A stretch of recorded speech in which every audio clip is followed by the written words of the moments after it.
Bishop Mar Mathew Anikuzhikattil ഇടുക്കിയിലെ കുഞ്ചിത്തണ്ണിയിലേക്ക് മടങ്ങുകയാണ്. ഒപ്പം കരം കൂപ്പി ഒരു നാടും ജനതയും. പാലയിൽ നിന്ന് അപ്പനമ്മമാരുടെ വിരലിൽ തൂങ്ങി കുഞ്ചിത്തണ്ണിയിലേക്ക് വന്ന മാത്യു തിരിച്ചു വരുന്നത് ഒരു ജനതയ്ക്കൊപ്പമാണ്.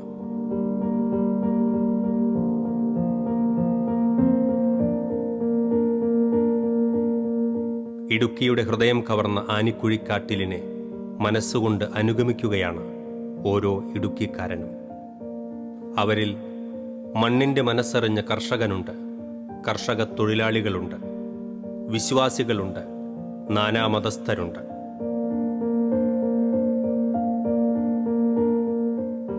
പട്ടയ വിഷയത്തിലും ഭൂപ്രശ്നങ്ങളിലും തുടങ്ങി പിതാവിൻ്റെ കരുതലിൻ്റെ പിതൃസ്നേഹം അനുഭവിച്ചറിഞ്ഞ പതിനായിരങ്ങളാണ് പിതാവിൻ്റെ വേർപാടിൽ തേങ്ങുന്നത്.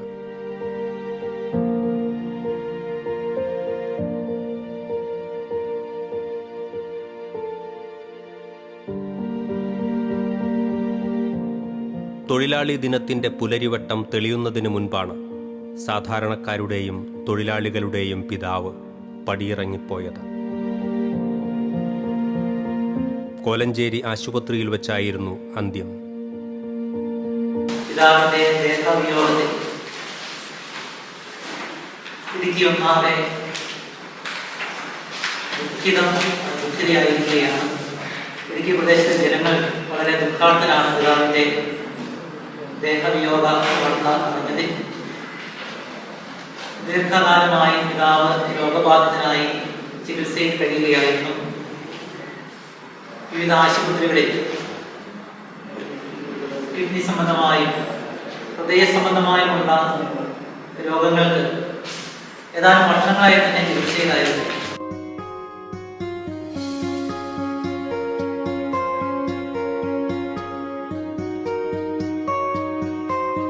ചികിത്സയിലായിരിക്കുമ്പോഴും തീക്ഷ്ണമായ വിശ്വാസത്തിൻ്റെ പ്രതിഫലനങ്ങൾ ഉയർത്തിയായിരുന്നു ജീവിതം.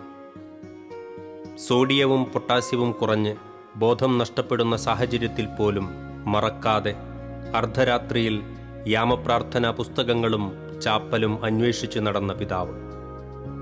വിശ്വാസങ്ങൾക്കും പ്രാർത്ഥനകൾക്കും പാരമ്പര്യങ്ങൾക്കും അവധി കൊടുക്കാത്ത ജീവിതമായിരുന്നു പിതാവിൻ്റേത്. വൈദികനായിരുന്നപ്പോഴും മെത്രാനായിരുന്നപ്പോഴും തന്നെ ഏൽപ്പിച്ചിരുന്ന എല്ലാ ജോലികളിലും അദ്ദേഹം വിശ്വസ്തത പുലർത്തിയിരുന്നു. രൂപതയുടേതായ ജോലികളുണ്ട്, സഭയുടേതായ ജോലികളുണ്ട്, പൊതുസമൂഹത്തിൻ്റേതായിട്ടുള്ള ജോലികളുണ്ട്.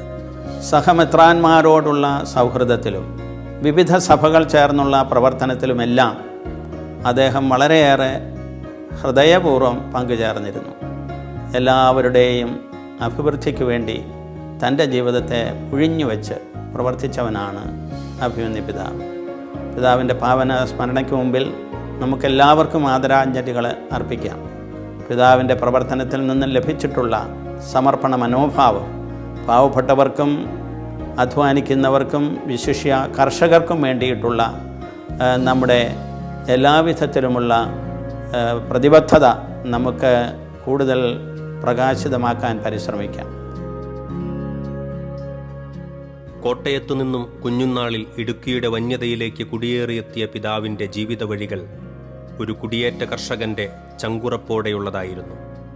1942 ലൂക്ക എലിസബത്ത് ദമ്പതികളുടെ മക്കളിൽ മൂന്നാമനായിട്ടായിരുന്നു ജനനം. കടപ്ലാമറ്റത്തും പിന്നീട് കുഞ്ചിത്തണ്ണിയിലുമായി പ്രാഥമിക വിദ്യാഭ്യാസം. ഹൈസ്കൂൾ വിദ്യാഭ്യാസം മുത്തോലി സെയിൻറ്റ് ആൻ്റണീസ് ഹൈസ്കൂളിലായിരുന്നു. കോതമംഗലം മൈനർ സെമിനാരിയിൽ ചേർന്നായിരുന്നു വൈദിക പഠനം.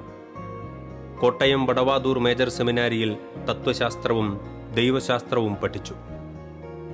1971 മാർച്ച് 15 കുഞ്ചിത്തണ്ണി ഹോളി ഫാമിലി പള്ളിയിൽ മാർ മാത്യു പോത്തനാമൊഴിയുടെ കൈവെപ്പ് ശുശ്രൂഷ വഴി പൗരോഹിത്യം സ്വീകരിച്ചു. കോതമംഗലം ടൗൺ പള്ളിയിൽ അസിസ്റ്റന്റ് വികാരിയായിട്ടായിരുന്നു പൗരോഹിത്യ ജീവിതത്തിലെ ആദ്യ നിയോഗം. മൂവാറ്റുപുഴ ജീവജ്യോതിയുടെയും പാസ്റ്ററൽ സെന്ററിൻ്റെയും ഡയറക്ടറായും സേവനമനുഷ്ഠിച്ചു. 1985 ദൈവശാസ്ത്രത്തിൽ ഡോക്ടറേറ്റ് നേടി. 1990 കോതമംഗലം രൂപത ചാൻസലറായും രൂപത സെക്രട്ടറിയായും നിയമിക്കപ്പെട്ടു. 2003 വിശുദ്ധനായ ജോൺ പോൾ രണ്ടാമൻ മാർപ്പാപ്പ കോതമംഗലം രൂപത വിഭജിച്ച് ഇടുക്കി രൂപത സ്ഥാപിച്ചു. രൂപതയുടെ പ്രഥമ ബിഷപ്പായി 2003 ജനുവരി 15 മാർ മാത്യു ആനിക്കുഴിക്കാട്ടിൽ നിയമിതനായി.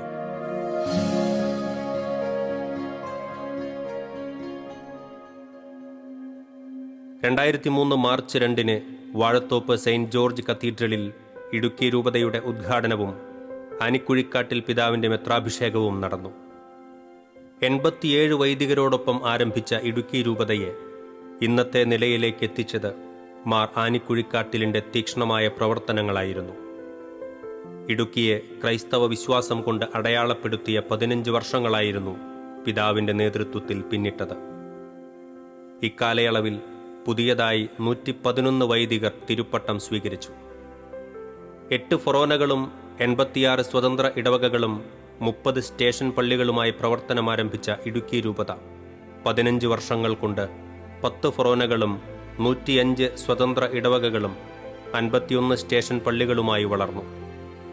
2003 13 സന്യാസ സഭകളുണ്ടായിരുന്ന രൂപതയിൽ 15 വർഷം കൊണ്ട് അത് 30 വർദ്ധിച്ചു.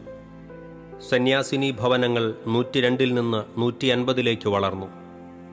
രൂപതയുടെ പ്രഥമ മെത്രാന്റെ 15 വർഷത്തെ പ്രവർത്തനങ്ങൾ ഇടുക്കിയുടെ സാമൂഹ്യ സാംസ്കാരിക വിശ്വാസ രംഗത്തെ മാറ്റിമറിക്കുന്നതായിരുന്നു.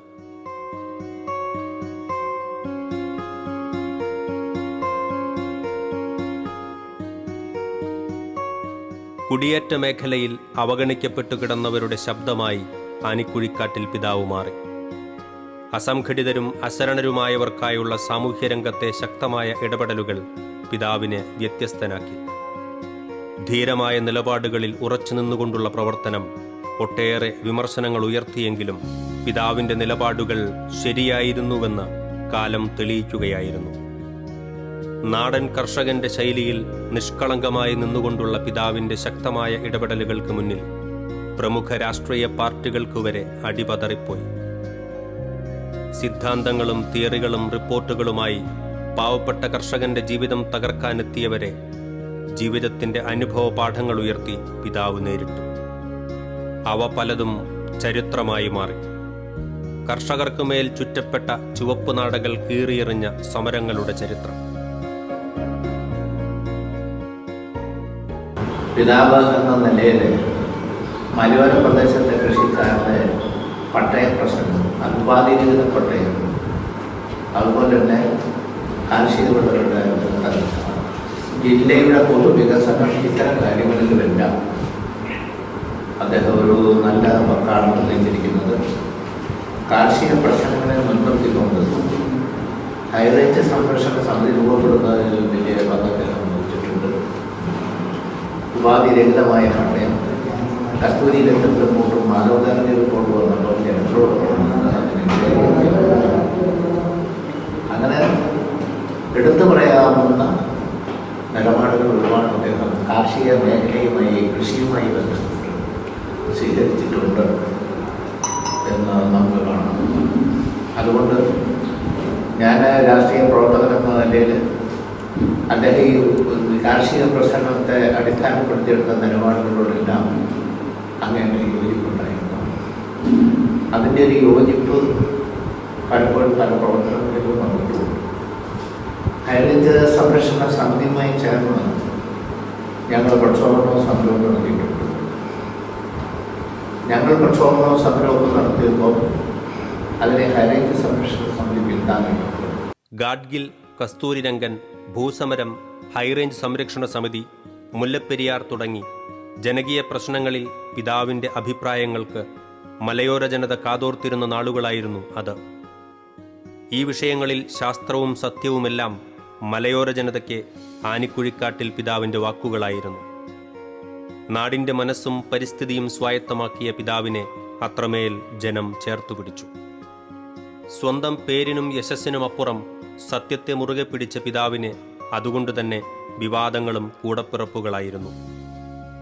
കുടിയേറ്റ ജനതയ്ക്ക് ഉപാധിരഹിത പട്ടയം എന്ന നിലപാടിൽ അദ്ദേഹം ഉറച്ചുനിന്നു.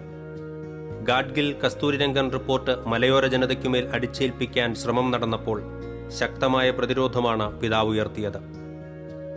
പിതാവിന്റെ നേതൃത്വത്തിൽ ബഹുമുഖ സമരങ്ങൾക്ക് അത് വേദിയായി മാറി. ലവ് ജിഹാദ് ഉൾപ്പെടെയുള്ള വിഷയങ്ങളിൽ ഒരു പ്രവാചകനെ പോലെ വിശ്വാസി സമൂഹത്തിന് മുന്നറിയിപ്പ് നൽകിയതും ആനിക്കുഴിക്കാട്ടിൽ പിതാവായിരുന്നു. വർഷങ്ങൾക്ക് മുൻപ് തന്നെ ഇത്തരമൊരു അപകടത്തെക്കുറിച്ച് പിതാവ് മുന്നറിയിപ്പ് നൽകി. അന്ന് അദ്ദേഹത്തിനെതിരെ രൂക്ഷമായ വിമർശനങ്ങളാണ് ഉയർന്നു വന്നത്. പിതാവിന്റെ നിലപാടുകൾ ശരിയായിരുന്നുവെന്ന് വർത്തമാനകാലം ഇപ്പോൾ സാക്ഷ്യപ്പെടുത്തുകയാണ്. ഇടുക്കിയുടെ വിദ്യാഭ്യാസ സാംസ്കാരിക മേഖലകളിലും പിതാവ് നിറസാന്നിധ്യമായിരുന്നു. ഇടുക്കിയുടെ ആത്മീയ നേതാവ് എന്നതിലുപരിയായി ഈ നാടിൻ്റെ മുഴുവനായ ജനനേതാവായിരുന്നു അന്തരിച്ച ആനിക്കുഴിക്കാട്ടിൽ പിതാവ്.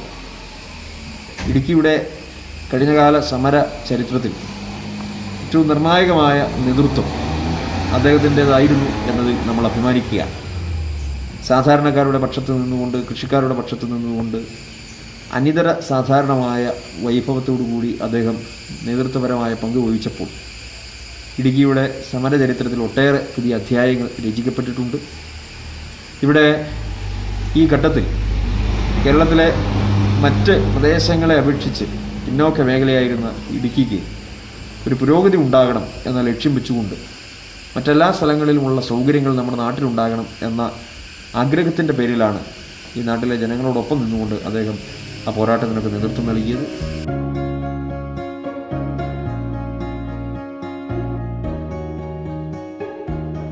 വിദ്യാഭ്യാസത്തിനും ജോലിക്കുമായി ദൂരസ്ഥലങ്ങളെ ആശ്രയിച്ചിരുന്ന ഇടുക്കി ജില്ലക്കാർക്കായി ഒട്ടേറെ വിദ്യാഭ്യാസ സ്ഥാപനങ്ങളാണ് പിതാവിന്റെ നേതൃത്വത്തിൽ പടുത്തുയർത്തിയത്.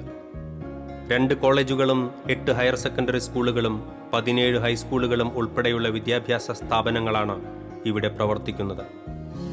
രൂപതയുടെ സാമൂഹ്യ സേവന രംഗത്തെ ഇടപെടലിനായി ഹൈറേഞ്ച് ഡെവലപ്മെന്റ് സൊസൈറ്റി ഉൾപ്പെടെ ഒട്ടേറെ പ്രവർത്തനങ്ങൾക്കായിരുന്നു പിതാവ് നേതൃത്വം നൽകിയത്. 2017 75 വയസ്സ് പൂർത്തിയായ സാഹചര്യത്തിൽ രാജിവെച്ച സ്ഥാനമൊഴിഞ്ഞ പിതാവ് 15 വർഷങ്ങൾ കൊണ്ട് ഇടുക്കിയെ ഹൃദയം കൊണ്ട് കീഴടക്കിയിരുന്നു. നാടിനെയും ജനതയെയും ചേർത്തുപിടിച്ച 1.5 പതിറ്റാണ്ടുകൾക്ക് ശേഷം കുഞ്ചിത്തണ്ണിയിലേക്ക് മടങ്ങുകയാണ് മാർ മാത്യു ആനിക്കുഴിക്കാട്ടിൽ. കളിച്ചു വളർന്ന കുഞ്ചിത്തണ്ണിയിലെ ആനിക്കുഴിക്കാട്ടിൽ തറവാട്ടുവീട്ടിലേക്ക് നാടിനൊപ്പം തിരിച്ചുവരികയാണ് അവസാന ദർശനത്തിനായി. മെയ് 4 1 മണി മുതലാണ് കുഞ്ചിത്തണ്ണിയിൽ പിതാവിന്റെ ഭൗതിക ശരീരം പൊതുദർശനത്തിന് വയ്ക്കുക. മലയോര ജനതയുടെ അതിജീവന പോരാട്ടങ്ങൾക്ക് ആവേശം പകർന്ന പിതാവ് ആ ദീപ്തസ്മരണകൾ ഒരിക്കൽ കൂടി ഓർമ്മിപ്പിച്ചുകൊണ്ട് കടന്നു പോവുകയാണ്.